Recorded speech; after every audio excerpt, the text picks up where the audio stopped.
بسم اللہ الرحمن الرحیم۔ میرے چینل پہ آنے والے تمام معزز ناظرین کو خوش آمدید۔ دا انفوسٹی کے ساتھیوں، آج کی ویڈیو میں ہم جانیں گے دنیا کے اندر بت پرستی کا آغاز کب ہوا، کون سی وہ قوم تھی جنہوں نے اللہ رب العزت کے پاک پیغمبر کے 5 بیٹوں کے بت بنائے اور ان بتوں کی پوجا کی، ان بتوں کو مساجد کے اندر رکھا اور اللہ رب العزت کی عبادت کی بجائے ان بتوں کو پوجا۔ آج کی ویڈیو میں جانیں گے۔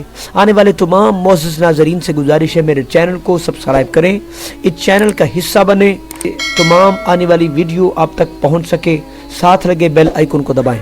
معزز ناظرین، ویڈیو شروع کرتے ہیں۔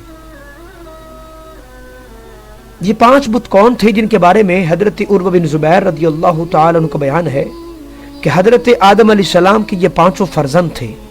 حضرت آدم علیہ السلام کی یہ 5 بیٹے تھے، نہایت دیندار، عبادت گزار، اور لوگ ان 5 کی بہت ہی معتقد، بڑی ہی تعظیم والے تھے، محبت کرنے والے لوگ تھے ان سے، اور ان کے نام جو تاریخ نے رقم کیے، یہاں تک کہ اللہ کے پاک کلام کے اندر بھی ذکر آیا اور کفار بولے ہرگز نہ چھوڑنا اپنے معبودوں کو، اور ہرگز نہ چھوڑنا ودّا، سوا، یغوث، یعوق اور نصر کو، اور بے شک انہوں نے بہتوں کو گمراہ کر دیا۔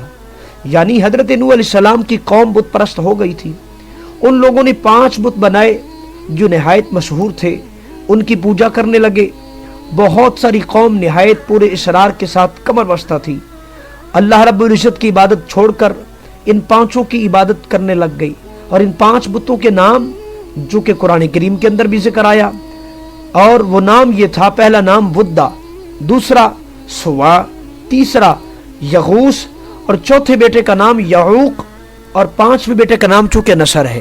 یہ حضرت آدم علیہ السلام کے 5 بیٹے تھے، نہایت ہی دیندار تھے، معتقد تھے، محب تھے، محبت کرنے والے تھے، یہاں تک کہ یہ خود بھی عبادت گزار تھے، اللہ رب العزت کی عبادت کرتے تھے۔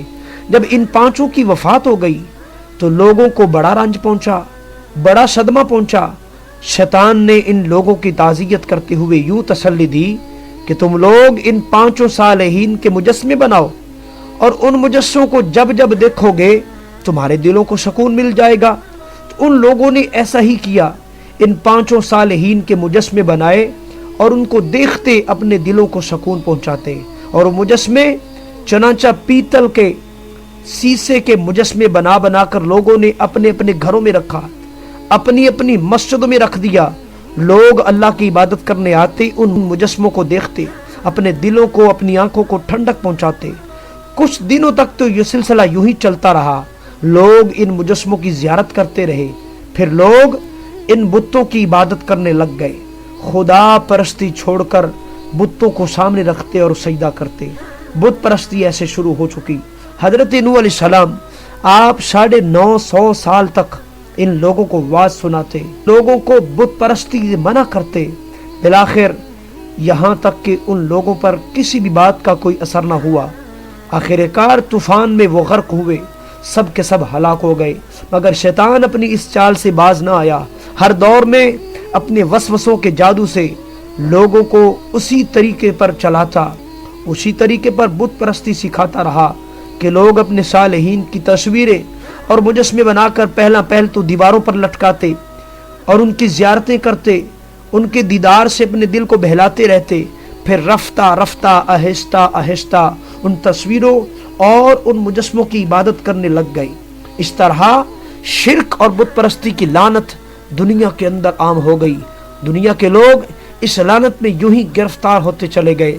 خدا پرستی اور توحید خالص کا چراغ بجھنے لگا، جس کو روشن کرنے کے لیے اللہ رب العزت نے تمام کے بعد دیگرے تمام کے تمام انبیاء کرام کو مبعوث فرمایا، یہاں تک کہ ہمارے حضور پیارے آقا خاتم النبیین، آخری نبی حضرت محمد مصطفیٰ صلی اللہ علیہ وآلہ وسلم آپ کو ہمیشہ کے لیے بت پرستی کی جڑیں کاٹنے اللہ رب العزت نے آپ کو مبعوث فرمایا۔ آپ نے تصویروں اور مجسموں کا بنانا ہی حرام فرما دیا، اور حکم صادر فرمایا کہ تصاویر اور مجسمے ہرگز کوئی شخص، کسی آدمی تو آدمی، کسی جاندار کی بھی نہ بنائے، اور یہ پہلے سے جو بن چکے ہیں، جو پہلے سے کہیں لگے تھے، بت کہیں جڑے تھے، آپ نے حکم فرمایا ان کو کاٹ دیا جائے، ان کو مٹا دیا جائے، یہاں تک کہ توڑ پھوڑ کر تباہ و برباد کر دیا جائے۔ آج کی